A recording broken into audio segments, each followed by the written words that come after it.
झेंडूची फुले केवळ देवाच्या पूजेसाठी उपयुक्त ठरत नाही, कर्करोग आणि ट्यूमरसारख्या गंभीर औषधी गुणधर्म आहेत जे बऱ्याच सर्व समस्यांवर उपचार करण्यात मदत आहेत.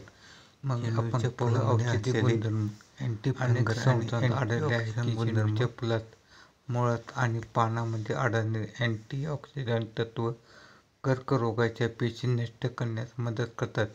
या व्यतिरिक्त हे ट्यूमर वाढीस देखील प्रतिबंध करतात. अशावेळी झेंडूची फुले, देठ आणि पाने यांचा काढा करून सकाळ आणि संध्याकाळी प्यायल्याने खूप आराम मिळण्यास फायदेशीर ठरतो.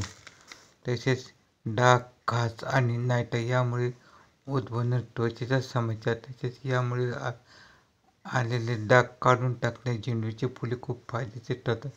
यासाठी झेंडूच्या फुलांचा वाटून त्याची पेस्ट तयार करा आणि झेंडूच्या पानांचा रस काढून चांगल्या पद्धतीने एकत्र मिक्स करा. समस्या असलेल्या त्या ठिकाणी ही पेस्ट लावा.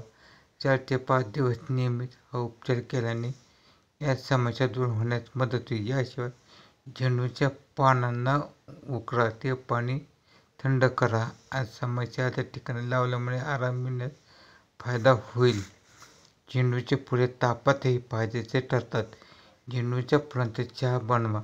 हा चहा पिल्याने ताप, थंडी, थरथरी यासारख्या समस्यांपासून मुक्तता मिळण्यास मदत होईल. ज्या महिलांना श्वेतपत्राची समस्या आहे त्यांनी झेंडूच्या फुलांचा 5 ते 10 ग्रॅम रस सेवन केल्याने फायदा होतो. मूतखड्याच्या समस्यांमध्ये झेंडूच्या पाने खूप उपयुक्त आहेत. यासाठी झेंडूच्या पानांचा